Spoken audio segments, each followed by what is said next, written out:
News every 15 minutes, weather every 10, and sports twice an hour. Newstalk KGVO, AM 1290 and 98.3 FM. You're listening to Montana Morning with Peter Christian. Greg Gianforte will plead guilty today. Good morning, everyone. Montana Morning for Monday, June the 12th, 2017. Beautiful morning in western Montana, but it's going to get very wet in the next couple of days. In fact, we have a flood watch starting tonight that will continue through Wednesday.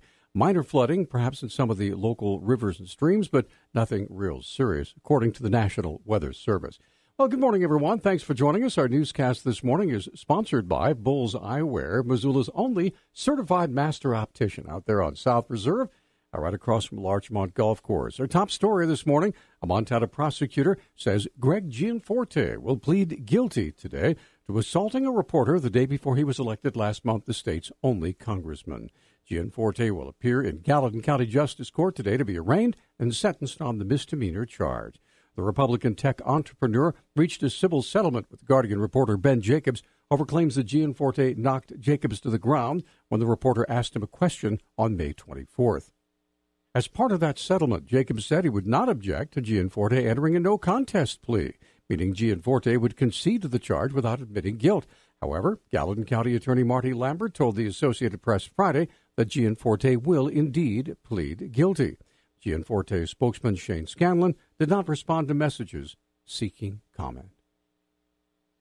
The Frenchtown School District is asking for help from the Montana Department of Environmental Quality after it was notified that a large sand and gravel pit would be opening near the school in a little more than a month.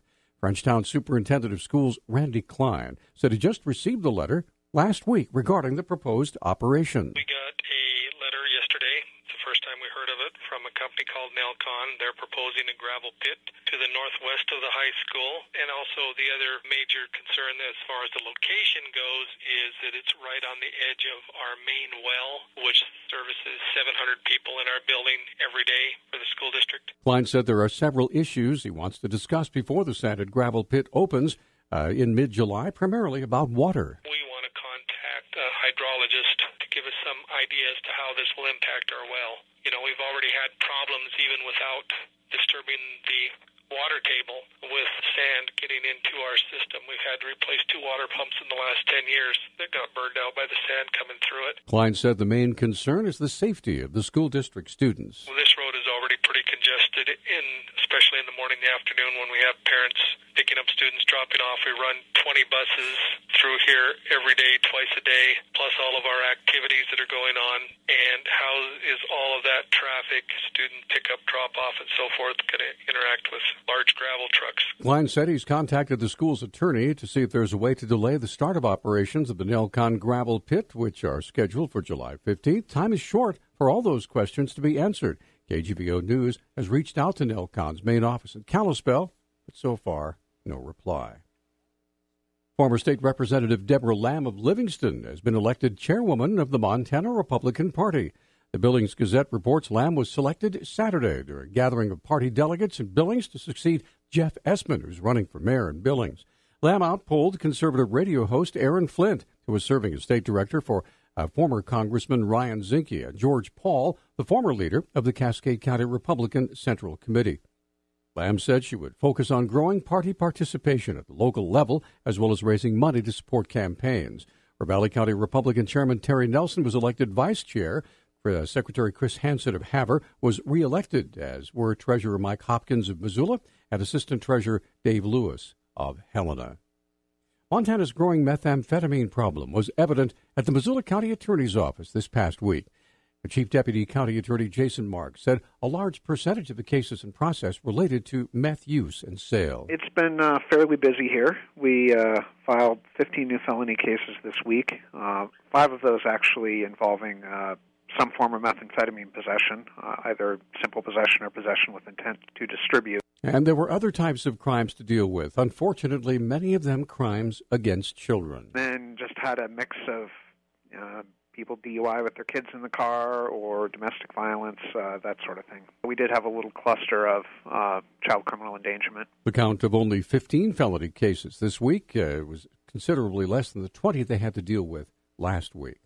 In November of 2016, Montana voters overwhelmingly passed an amendment to the Montana Constitution called Marsy's Law, enumerating certain rights to crime victims in the state. Chief Deputy Attorney General John Benyon outlines the law that takes effect on July 1st. Marsy's Law is designed to give specific rights to victims of crime. And there's a number of different rights that are laid out in Marsy's Law that talk about due process, talk about fairness, to be protected from the accused. In fact, it has at least 18 or 19 separate rights contained within it. Benyon went on to describe the issuance of what is called a Marsy's card. So Marsy's card is mentioned in the amendment. It's in Section 1R, and it says that the rights spelled out in Marsy's Law need to be put into a card, or it can be a pamphlet, a sheet of paper that is given to victims of crime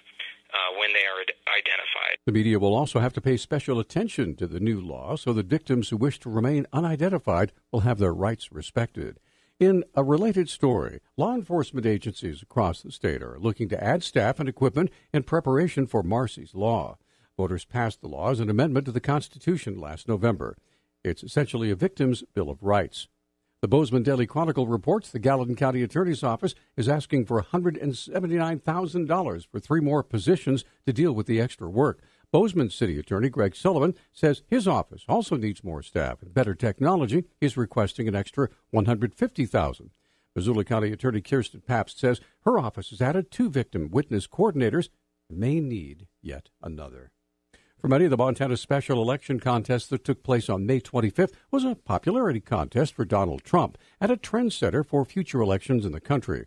Carroll College political science professor Alexander Street and his students conducted an exit poll during that election.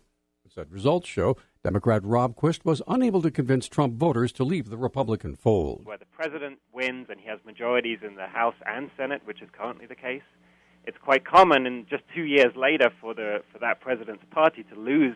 I think the average is something like 30 seats in the U.S. House. I think it's a bit of a faster swing back than you would expect if you saw a highly popular president at the moment. What we see in the exit poll is that we do not see Quist taking a lot of Trump voters. In that sense, Quist was a little bit different from Bullock. Trump beat Hillary Clinton by over 20 percentage points in the state, while Republican Ryan Zinke defeated Democrat Denise Juneau by 16%. But Greg Gianforte only defeated Rob Quist by 6 points. Though Trump voters didn't jump ship for Quist, Street sees this as a decline as part of a broader story. I think the broader context, the most relevant broader context, is that we've now had 4 or 5 of these special elections to replace somebody since President Trump came into office. And we've seen on average something like a 12 to 15% swing away from the Republicans and towards the Democrats, and the results that we see in Montana are very consistent with that. So I think it's more or less what we would have expected. The big question on everyone's mind was what effect the infamous body slam incident had between Greg Gianforte and reporter Ben Jacobs. Street says it's hard to untangle what happened at the polls after the incident from the absentee ballots that were sent in before, but believes, quote, it may have hurt Gianforte a bit, end quote. Our News Talk time is 6:13. News Talk, KGVO. Missoula's official weather station. Partly to mostly cloudy skies today with scattered showers and thunderstorms. Daytime highs will be in the mid to upper 70s.